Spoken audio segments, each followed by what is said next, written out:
The Candid Frame is supported by donations by listeners just like you. Help us to bring you great conversations with great photographers.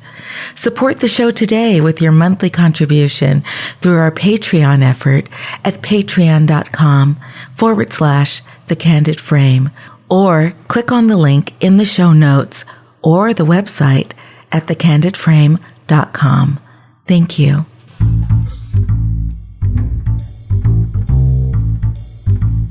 This episode of The Candid Frame is brought to you by Squarespace. Start building your website today at squarespace.com. Use the offer code CANDIDFRAME at checkout to get 10% off. Squarespace. Build it beautiful. This is Ibadi NX, and this is The Candid Frame. There are a lot of different ways that lead people to pick up a camera. Some of us are introduced to the camera while we're still kids, either from a parent or at school. Others discover photography later in life with the birth of children or the beginning of retirement. For some, they knew it was going to be a big part of their lives from the very beginning, while others came to it more slowly, almost accidentally. For photographer DiCamillo, his early interest in photography didn't automatically result in a career as a photographer. Instead, his life in a working-class neighborhood in New York led him to make some bad choices, which culminated in a criminal conviction and jail time. But it was his time in the system that ended up being the best thing in the world for Donato when it came to his photography. After being released from prison and during his time under house arrest, he reignited his interest in photography, learning from books and magazines and watching videos on YouTube. So when he was finally able to get out of the house, he took the camera out to the streets of New York, the streets that he had come to know so well. The result is a body of work that is very personal, with Donato photographing communities and people that are often ignored and relegated to the fringes. But he does this with a compassion and a love that makes his photographs beautiful, respectful, and intimate.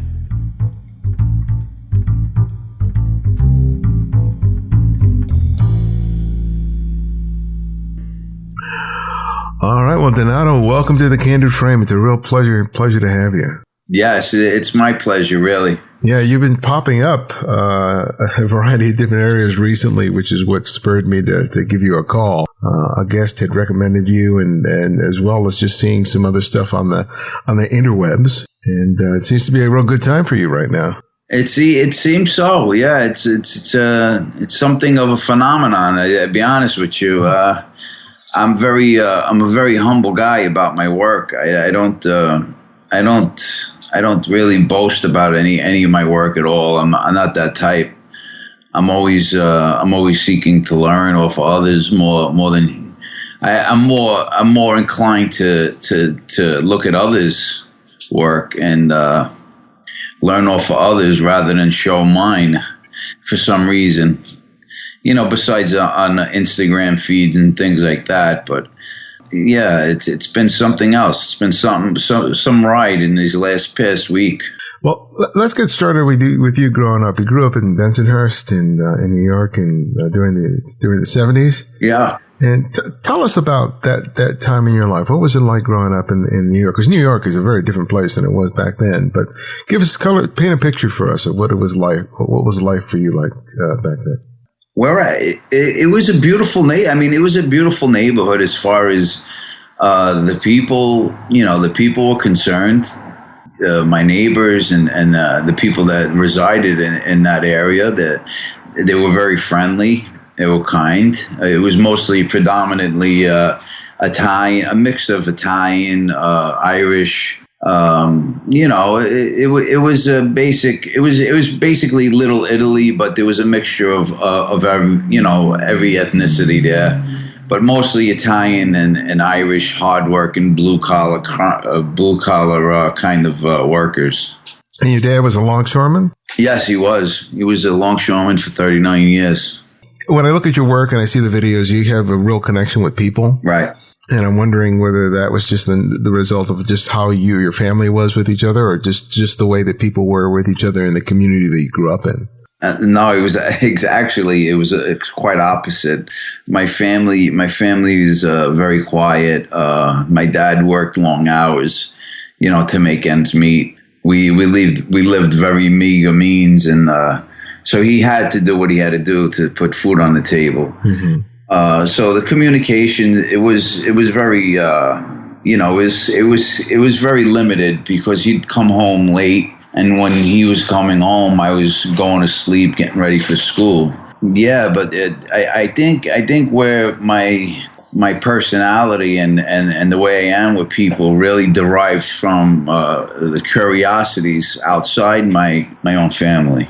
I was always curious about other cultures and how other people lived, because I came from an ethnic background, an Italian ethnic background. We spoke Italian, and for some time I felt like quite the outsider, if you will. Even though it was an Italian neighborhood, the schools were still full of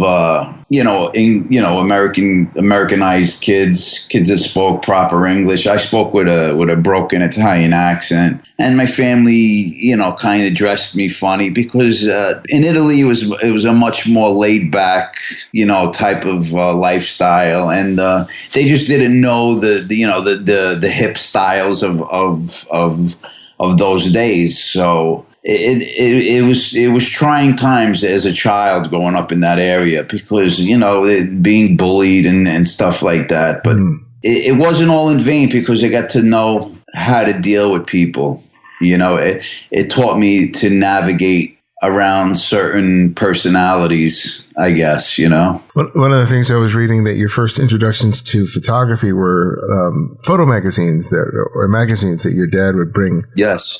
Bring home. Tell us about that. It was interesting. Like I said, my father wasn't. The only papers he bought was the Italian newspaper, and he knew that I loved social studies and I would watch, back then, I guess it was Nova, it was about science. I loved science and anthropology and the study of people, around the world. And he saw that I took to that on television. And there was a woman on our block that threw away, Reader's Digest, Lifetime magazines, things like that, National Geographic. And he would take the bundles. She would tie them up neatly in bundles and bring them home for me and say, "Hey, you want to read them?" And I would always, be excited, like he brought me home a toy, because I really enjoyed looking at the photographs. And I think subconsciously that left a seed. It planted a seed of curiosity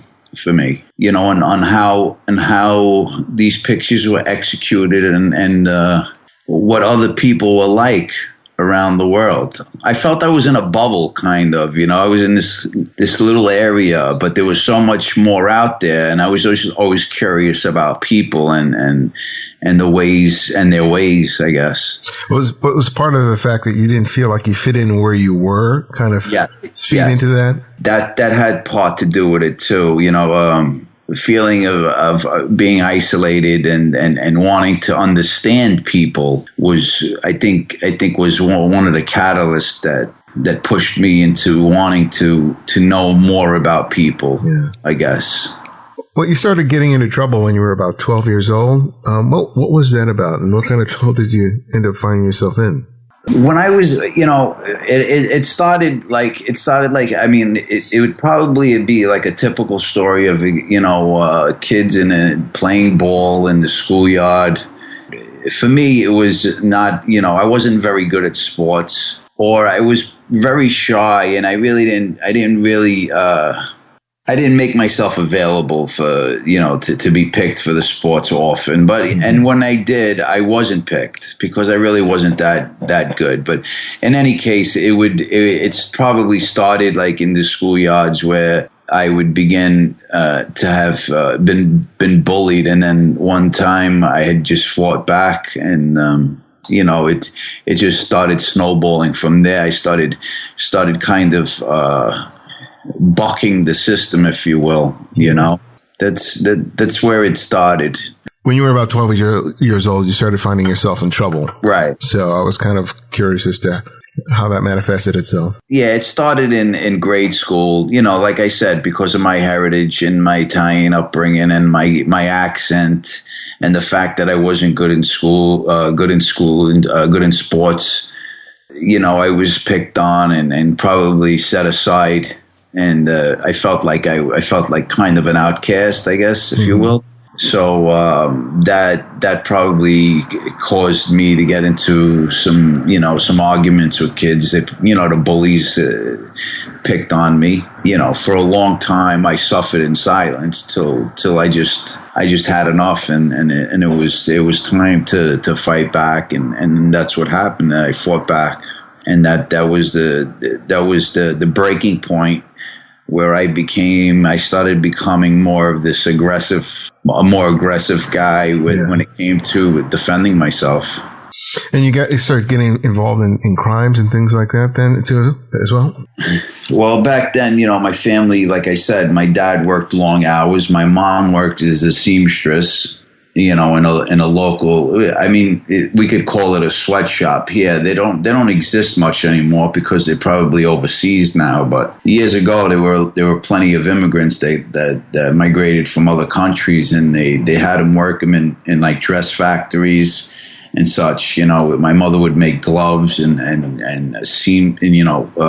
sew seams to dresses, and so that's where she would find work. Yeah, we didn't have much money, so I wanted some of the things that everyone else had. Like I wanted to fit in. So I guess that's where it began, wanting to feel like one of the guys, and having what other people had. And eventually, that ended up resulting in you being charged and convicted of some criminal stuff that you could say it. It was an organized crime case. It was there was always an element of the criminal element around. It was apparent growing up. It would always watch the guys with the fancy cars, and I looked up to them. I wanted to be like that, and just like in the movies, I followed suit. And I fell into that type of behavior, trying to find a way, trying to find a spot in the world, a place where I felt I belonged. I guess it would be as like if how these gang members feel like they belong, like they to a family outside their family. I felt welcomed. I didn't feel like an outsider, and I felt like when I was with them, I wouldn't be picked on anymore, and I felt like one of the cool guys. No, I completely get it, because everything that you're talking about, I completely relate to. I didn't grow up in New York, but I grew up in L.A. Yeah. My parents were working class parents. My dad, worked. My mom stayed at home. And I saw a lot of the same things that you were seeing and experiencing on the West Coast. And I was like, right on that line of sort of getting into trouble and not getting into trouble. And I think one of the reasons I didn't get into trouble with so many of the other kids that were going to school with me was I just ended up finding myself in a library and just having people that were kind of supportive of me enough that I didn't get sucked up into all that stuff, where a lot of my friends ended up being. And so, it's I understand that fine line about how you can end up being on either side of that fence as a result of the fact that you're just trying to sort of survive and keep yourself safe. And if you don't have someone there who has your back, you end up making some bad choices. Hey, look, we all make bad choices. The choices I made were obviously they weren't the right choices, but now that I look back, I'm glad I made some of the choices that I made, because it taught me a lot about life and how to navigate through a lot of situations where no school would ever taught me. Well, as a result of your conviction, it ends up being like the best thing for you photographically. Why don't you tell us about how that manifests itself? Because that's really sort of the most interesting part of your story. Yeah, I guess, when they use that phrase street smarts, I truly believe in that term. Being street smart is probably supersedes being book smart in some aspect, because you learn how to read people. You learn the psychology of people without even having to open a book. I mean, for crying out loud, I knew how to read people's body language. at the age of 11, 12, 13 years old, I was already able to tell if somebody was going to approach me in a bad way or a good way.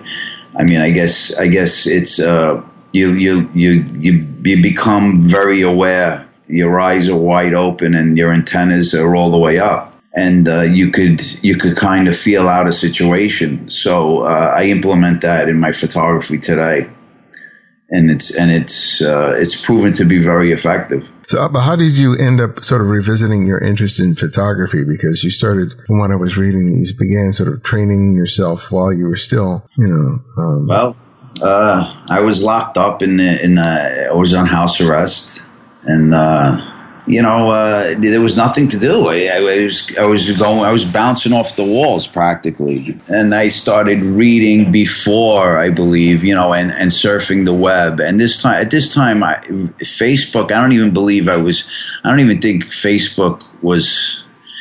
think I was on Facebook yet in 2011 when I got arrested in 2008. I don't even think Facebook was a big deal. At least I never heard of it, or I didn't have any interest in things like that, or the web or anything like that. But that's when I started, researching articles on photographers and photography. And I just out of, not that I wanted to, it just kind of stumbled upon it. Mm-hmm.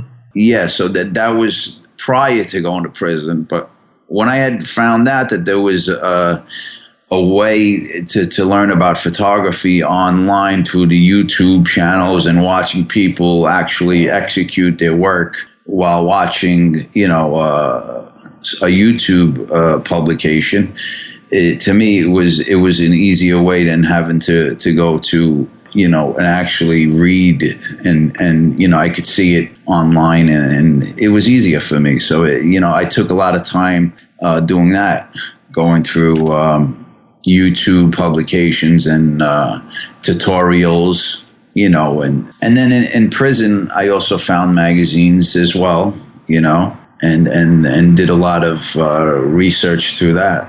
And what would you practice photography on? Because right now you're known for a lot of your street work, but as you said, you were under house arrest. So what were the initial subject matter that you kind of focused on? I bought myself, my family had helped me. My sister had bought an old, now it's not that old, but it's a Canon DSLR, like one of those Rebel cameras. I bought a macro lens because I read a little bit about macro, and started taking pictures of insects and like close objects, things that were pretty much very available in the circumference of the 120-foot radius that I had. So that's basically what I took pictures of, mostly insects, plants, and things of that nature. Do you feel like being limited in that way in terms of where you could go to photograph was a good thing for you? Well, it helped me. It helped me stay focused on, it helped me really concentrate on the settings, and because every tutorial I went through said, you must shoot on manual, if you want to learn the camera, if you really want to know your camera, start shooting manually and learn the settings and what they could do and your apertures and all that technical stuff. And that's what I did. And I made plenty of mistakes, and the photos were horrible, but it was okay. It kept me busy. So it was fine by me. At what point did you start taking to the streets? Soon as they said I was able to go out of the house, it was I could tell you, it was a beautiful feeling. And when my probation officer, actually, he was taken back by me because he actually came for a visit and he saw all my gear on the table, and he was like, "What are you doing here?" I bought some I bought some courses from online, stacks of books, from Magnum and, National Geographic and other publications, all type of life, Time magazine, Life, all issues of these books I've been buying for photography books. And he's like, "What do you want to be? Be a photographer?" Like, he's clowning around with me. And I looked at him with a dead face, and I said, "Yes, this is what I like. Is there something wrong with that?" And he said, "No." He said, "Do you want to go out?" And I said, "Sure." And he let me out. And when I went out, it was just like every nerve in my body was awakened, because I was out for the first time walking the street. And it was just at the same time I was nervous, but at the same time I was just very excited. How long had you been under house arrest when you finally had the chance to go out? When I came home, it was, they push you to get employment. So I got employment, and right after employment, I had to come home. But then what happened was I had a bad spell. I had gotten hurt on the job, which I had arranged from being incarcerated. I had gotten a construction job for me, waiting for me to come home. I had gotten the construction job, and like 3 months or 4 months down the line, I used to take my camera to work, but there was really, really hardly any time to take any photos.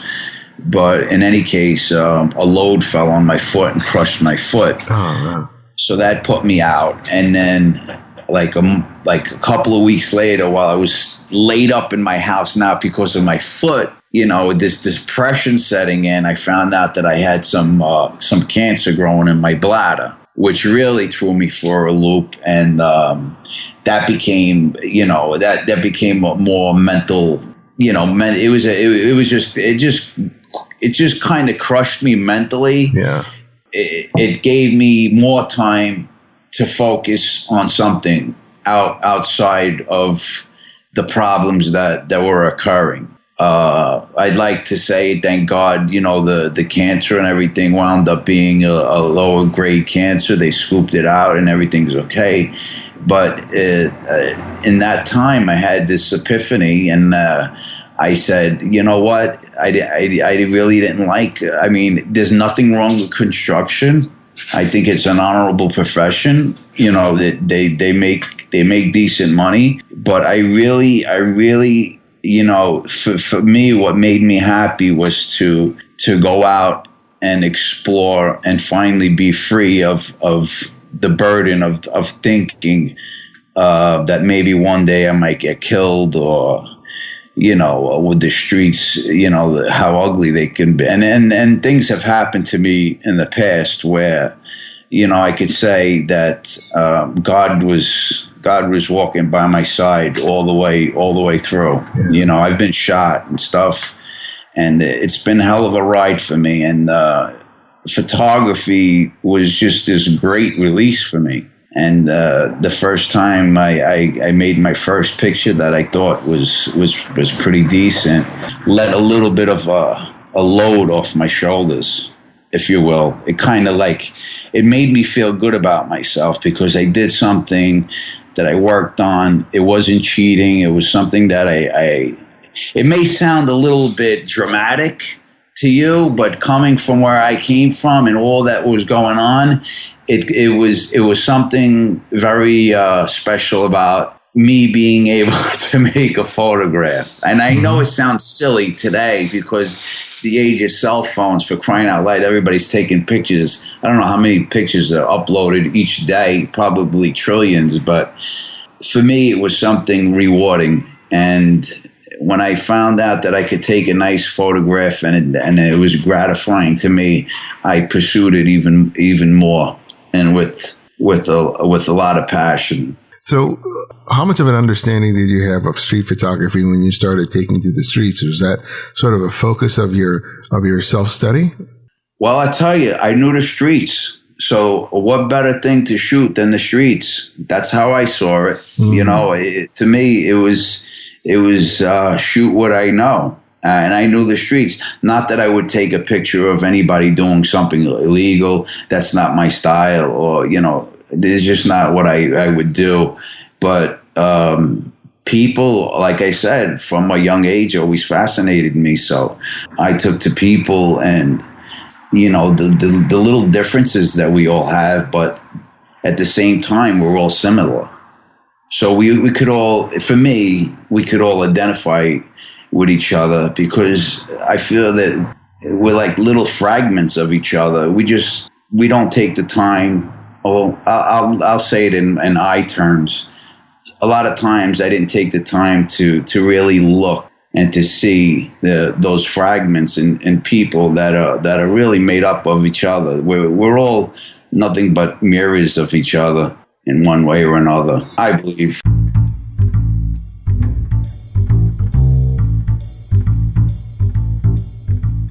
Being a photographer and having a website is more than just showcasing your work.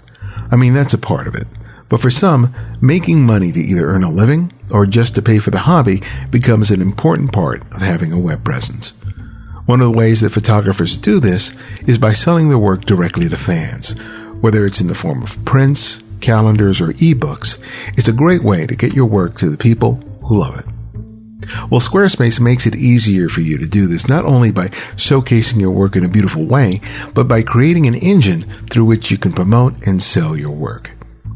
And now it's been made all the easier for people to pay you for your work with the addition of Apple Pay as an accepted means for payment for those who use the Stripe system for their merchant store on Squarespace.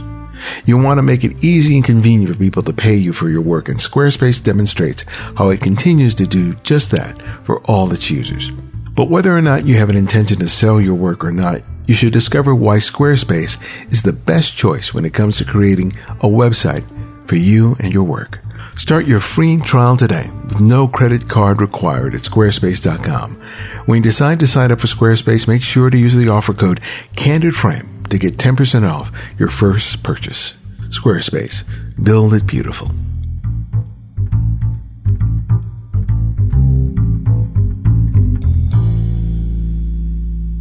I mean, it's really interesting because you said that you photograph people that are on the fringes. Yeah. And well, I got labeled. That was taken a little bit out of context. Okay. I do enjoy photograph because I empathize with a lot of these people because I know what struggle's about. But I do take, I make photographs that are outside the fringes, let's say. Yeah. I mean, I think it's really kind of interesting because what I hear from you in terms of how you're coming up and feeling like an outsider, and you're photographing people that are typically seen as outsiders. I mean, these aren't the people that you see in TV or typically see in magazines, but they're definitely a part of our communities and our culture. And it seems like you take that your own feeling of being an outsider, of being relegated to invisibility, let's say, to some degree, and you use your camera to kind of show the world and anybody who sees your picture. You make these people visible, much the way you weren't when you were growing up. Exactly. I mean, I can't speak as eloquent as you do. I commend you for your for the way you speak. But I'm a simple guy, like I said. But you couldn't have said it any better. And yeah. So were you first making photographs within your own neighborhood? And when did you start exploring other boroughs and other communities with your camera? I would never go and shoot down on 18th Avenue like where I grew up because number one, I needed to stay far away from anybody that I grew up with because it was just a parole. It was a condition of my parole that I was not to talk to anybody that was affiliated with anybody. Everybody that I know was affiliated with each other, so I had to stay away from that area. And so I took mainly to outside that area, which is pretty much still my hometown, but which is Coney Island and Brooklyn. And I focused on Coney Island for a while. And what happened was, while I ventured out into the streets, I realized how many homeless, there was so many homeless people. And this is what kind of made me feel a sort of empathy for them. While I was out photographing them, I mean, it was almost impossible not to be curious about these people, because they were everywhere. And it was in a way, it was very sad. It was saddening, but in a way, it was an opportunity for me to break the ice and kind of, because I spoke their language, it was a kind of a way of an opportunity for me to try and attempt to get inside of some of these people, as far as to talk to them and communicate with them and see if I was successful at it, and I did. And that's how I met the person that probably introduced you on the show, I believe, through one of the publications. At the time, there was Nat Geo does this like for amateurs, amateur photographers. They do these contests for it's called Your Shot, and Maggie Stieber was one of the judges for the Daily Dozen, and I had met this woman on a Food Line, and she spoke Italian, and I speak fluent Italian. Somewhat fluent Italian in dialect, but anyway, I overheard her speaking, and she was begging for an extra bologna sandwich for one of her kids, and I approached her and I said, "Let me buy you, a burger." And she looked at me kind of funny and sideways. I had a camera. She at first she didn't trust me, of course, because obviously she knew the street well, and that she was a little cautious. But I think the fact that I spoke her language, and the fact that I kind of knew about the street, made her comfortable enough to come along and have a hamburger.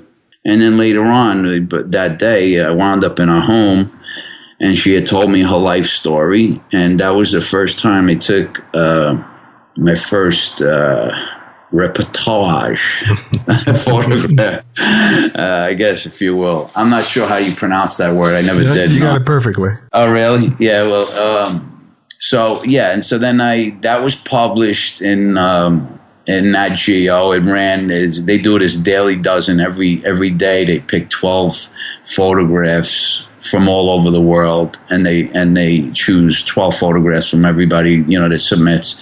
And I got chosen, and I was like, wow, like I thought it was a big deal because it was National Geographic, But Maggie had written this beautiful, to me it was something like, wow, somebody from National Geographic wrote this beautiful thing, and it kind of empowered me. It made me feel that there might be something to this that more than I know, I might be good at something, and so that pushed me a little further, and it kind of pushed me in the direction of trying to get closer to people more and more.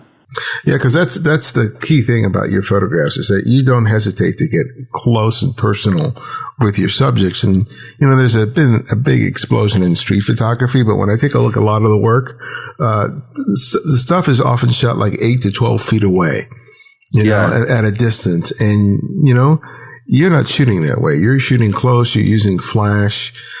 Did getting close, was that easy for you at the beginning, or was that something that you had to sort of get over and train yourself to do, to get that intimate with people? In the beginning, I have to admit, it was a little daunting. It was a little intimidating. But I would just use the comparison of what I was doing on the street. I mean, for crying out loud, there was nothing compared to what I was doing on the street. So I used that as a point of reference. If I could do what I was doing on the street, this is a walk in the park for me. Mm-hmm. You know what I mean? Yeah. And it wasn't in a way where I was abusing people or kind of, I see, and I pull their cards all the time. I see people shooting from the hip, and they're shooting me, and I'm nothing to shoot. I mean, I don't know why, but I see a lot of young guys, I see them in the city, walking the streets, shooting from the hip or shooting with this like little invisible, their little spy camera. I call them spy cameras, cell phones, because you can get an inch away from a person and shoot with a cell phone and get away with it. Of course you can. But my whole point is that, it was easier in contrast to what I was doing. So, and I loved it so much, I didn't feel I was doing anything wrong. And it might sound a cliche, I love it so much, I didn't feel like I'm doing anything wrong. But sometimes I did feel that I was crossing a line of respect, and those are the times where I would assure the people that it was purely out of respect for them and out of respect for what I love to do that I was taking the photo. Yeah, and having your experience of just living out in the streets as a kid and living in a neighborhood where you develop those street smarts, you learn how to disarm situations, and you also know what can escalate a situation. Yes, absolutely. And it's important for these, I believe, there's like you said, there's an explosion of street photography, and I see a lot of the same type of photographs. And I believe that for me, it was important for me to set precedent, set a different type of style, because I wanted to be different. I wanted to kind of create my own fingerprint, if you will, and if that was not the norm, then so be it. I didn't want to be like everybody else. I didn't want to take pictures of people through, I don't want to take pictures of silhouettes. And I mean, I could do that. I could take artsy, silhouette-y, I can go out at twilight and take pictures of long shadows and colorful, I can do that, but I just choose not to. I choose to get up and get close, and I really want to get down into the guts of people and show the soul. I want to show what we're made out of. You started incorporating Flash into your work. What led you to start doing using Flash? Because your images are really amazing, especially because of the way that you use color, and a lot of that is directly attributable to the fact that you're using Flash to sort of illuminate your subjects, to bring out the detail and the color. But how did you come to decide to start incorporating Flash rather than just shooting strictly ambient light? Well, ambient light, I gotta say, is beautiful, and I love it. And I think I'm going to be using ambient light for my next project. I'm not sure. I'm kind of up in the air with it, but if not, I'm going to have to use. I'm probably going to use ambient light for my new series. But the Flash, I feel, I think I picked it up watching Bruce Gilden and Martin Parr and Diana Arbus used Flash a lot. I think it brings a certain, it brings out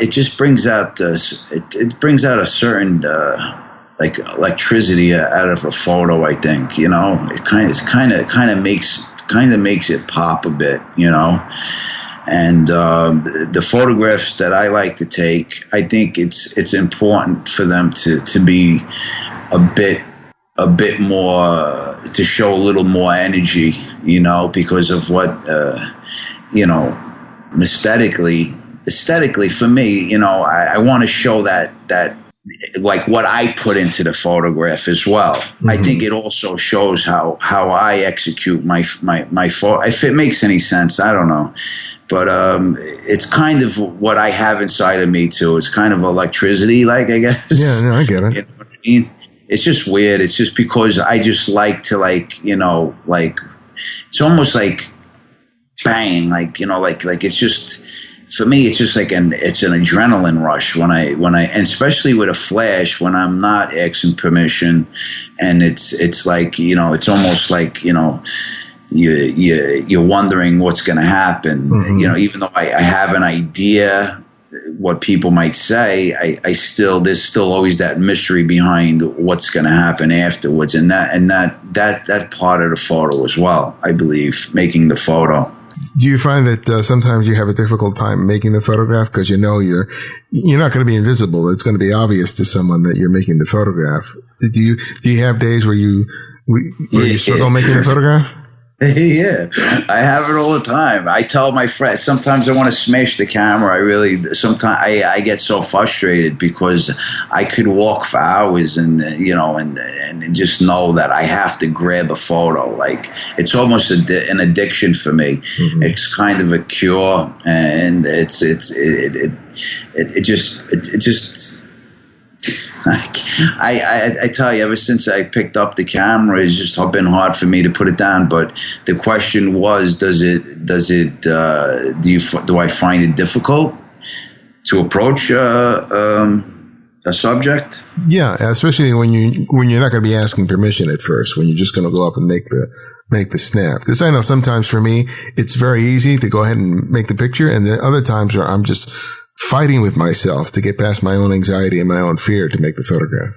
There's times when that happens. I can't deny that. Of course there is. I mean, I think everybody not suffers, but I think everybody struggles with that. With that, should I take this photo? The guy's gigantic. He might kill me, or it could be something, any of that nature, or I might get hit with a pocketbook. Who knows? The joy of photography and the joy of making the photo supersedes that fear for me, I guess, 9 out of 10 times. So I go ahead and roll the dice. Like I said, I roll the dice on the street. So why not roll the dice, on a photograph? And from what I saw in some of the videos, you are very disarming in terms of what you do after someone, asks you about why you're making the picture. Because I think, at least from my experience, most people are wondering why you're making their photograph. Yeah, sure. You have to have a little bit of finesse. You have to know how to charm people as well, I believe, and it's not really charming. Maybe I'm not using the proper word, but you have to communicate with them that they're more important than the photo. For me, the person is more important than the photo. And, I make them understand that I do it because I absolutely love to do it.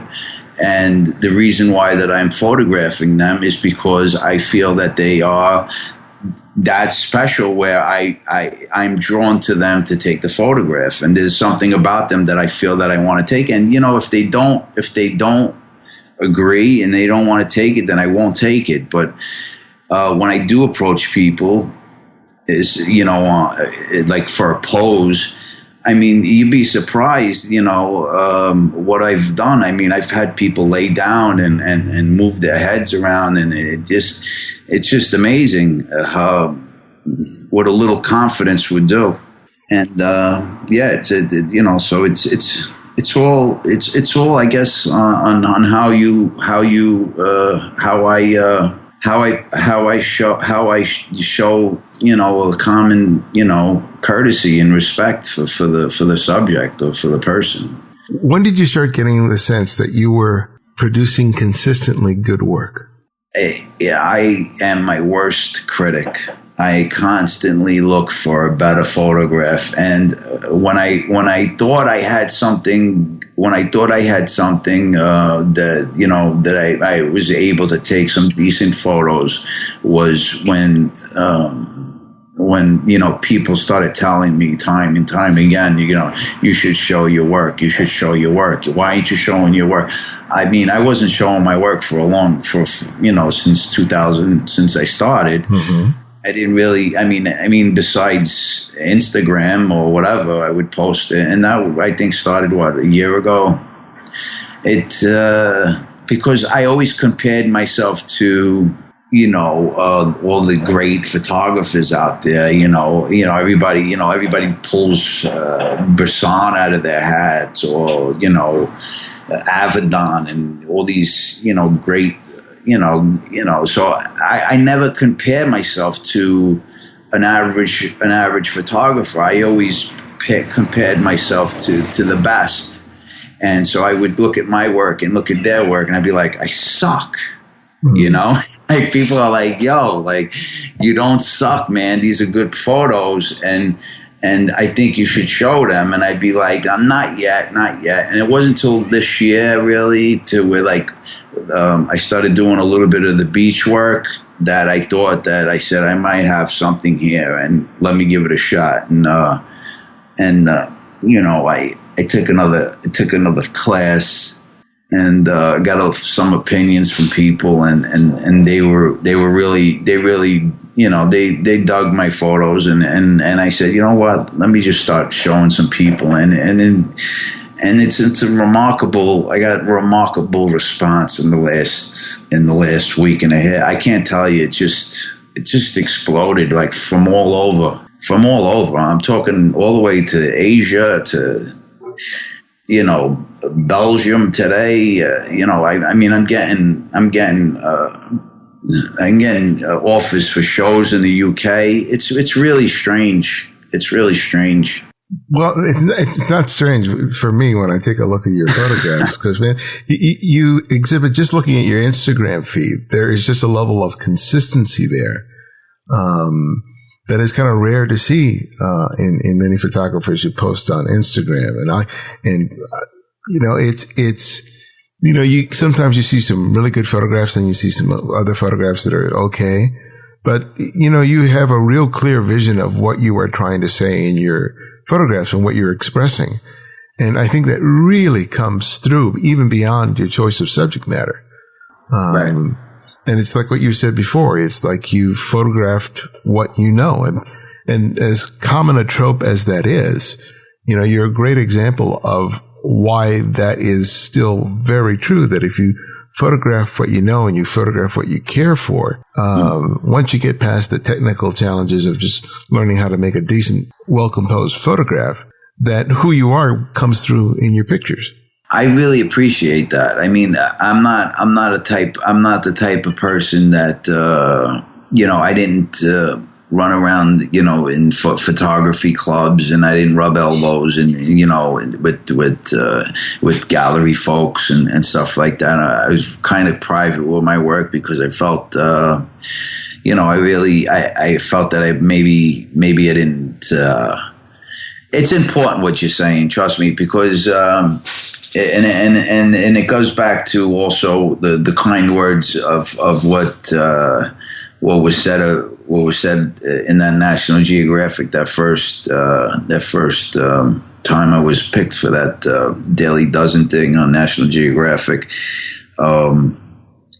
Sometimes words from others can do a lot. Some kind words can go a long way, and especially when you're living a lifestyle full of lies for a long period of time.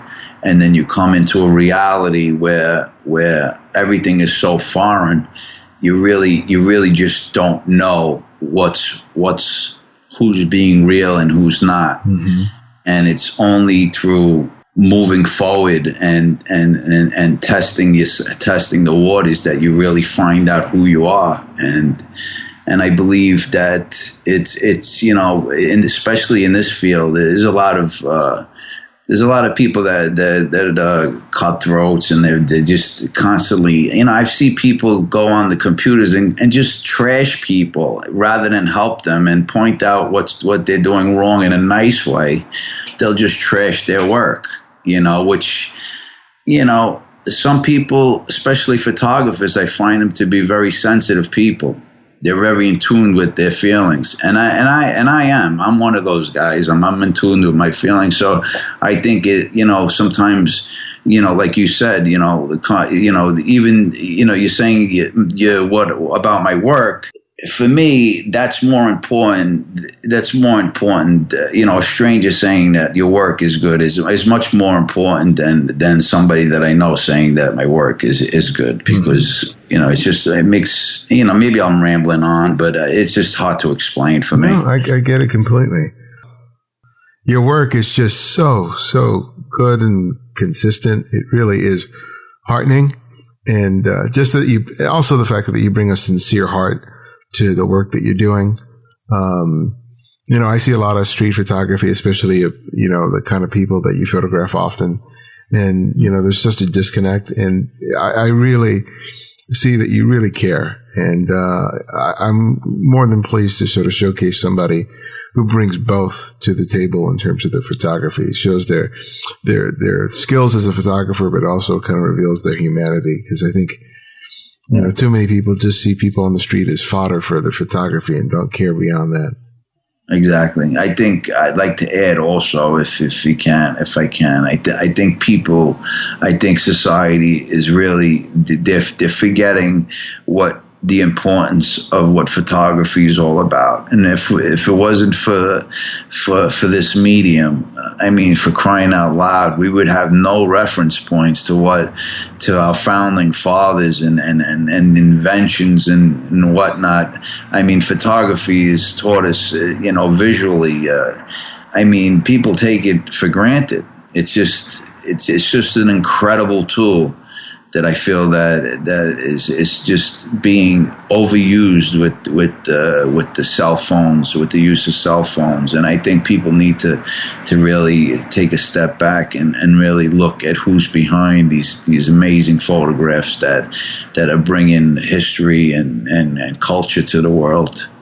With all the recognition that you're getting and all the sort of coverage that your work is getting and the offers that you're getting, like for an exhibit and all these other things, how are you feeling about, because this is something that a lot of people would love to have, right? They dream of their work being recognized, getting published, getting shows, but it also can be really intimidating because it's a completely new and different world. So how are you feeling right now? Because you're like in that sort of transition from just shooting for yourself to discovering that there's an audience out there for your work. It's a bit overwhelming, I got to tell you. I this morning, and I leave my phone on because I never get phone calls. I'm a very private person, and when my phone rings, it's either my girlfriend or my mother or my sister. You know what I mean? Or maybe some a friend of mine. Something. Very, very seldom do I get a load of phone calls, but my phone was just ringing and buzzing and making all kinds of noise through the night. And I woke up. I'm like, what is this? I'm looking at my. It's just amazing. It's just amazing how many positive, how much positive feedback I'm getting on my work and how they're taking to it. So yeah, I gotta say it's a bit intimidating in a way. Not intimidating, but it's a bit mind blowing to me. I never thought that people would actually like my work. And I'm being truthful. Mm-hmm. I have a lot of young kids call me to go shooting, and they're like, man, you don't know. Like they'll always tell me, they call me, and I think, yeah, I'm okay, but a lot of times they're like, yo, your work is really good, man. You should really show it. And I just never tried to show it. And now I'm starting to think that maybe I got something. I don't know. I don't know. But I'm a little confused about it all. Like, I'm a little,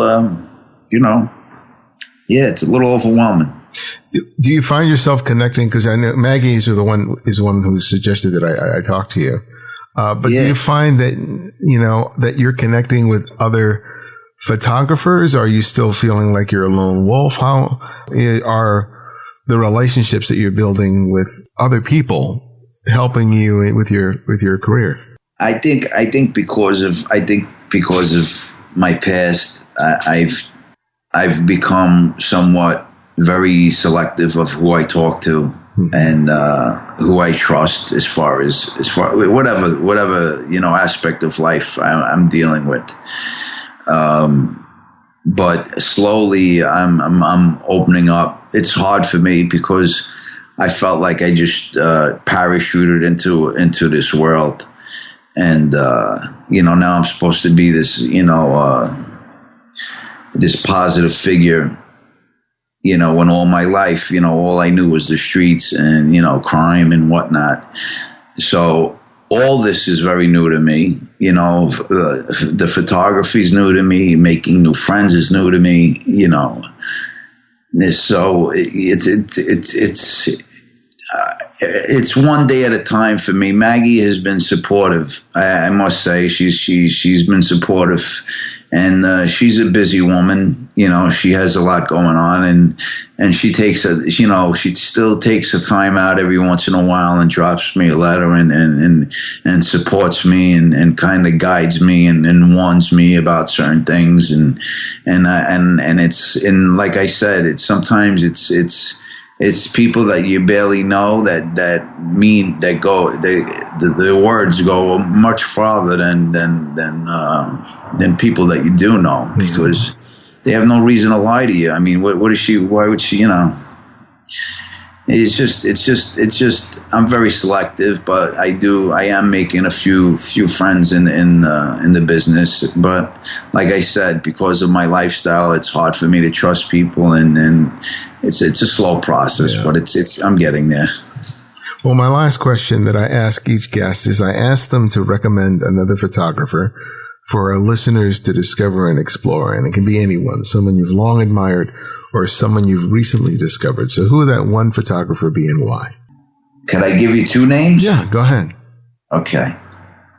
Elias Williams, and he has a lot to do with the Bronx Documentary Center. Okay. And Nina Robinson. She works. She also plugged into the Bronx Documentary Center. I met them actually at a workshop that Maggie was given, and I think that they're really, their heart is really in it, and they're two young people that I think are going to go real far as long as they keep pushing. Keep up. Pushing, following their dreams with their photography. Well, then thank you so much for appearing on the show. It was a real pleasure to have the chance to sit down and talk with you. But it was a real pleasure. It really was. It was great. Thanks for having me, really.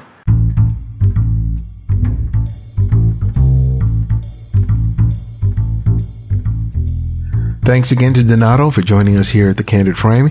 You can check out his work at DonatoDiCamillo.com and on Instagram. Remember that you can and do play a big role in introducing others to the work that we do here at The Candid Frame. Take the time today to write a review in the iTunes store if you haven't already. Thanks to Elaine Ossie from Belgium and Rope Zen from Australia for their 5-star reviews. You can also support the show by making a regular monthly contribution through Patreon.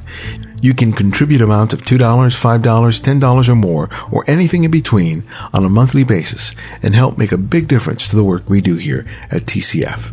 Visit patreon.com/The Candid Frame, or you'll find a link in the show notes and the Candid Frame website. Thanks to everyone for their continued support. To access our complete archive of interviews, download the free Candid Frame app available for Apple iOS, Android, and Windows 8. Links for each can be found in the show notes and the website at thecandidframe.com. The Candid Frame's audio engineer is Martin Taylor. You can find at theothermartintaylor.com. Our senior producer is Cynthia Parker, and our music is from Kevin MacLeod, whose royalty-free music can be found at incompetech.com. And this is Ibarian X, and this is The Candid Frame.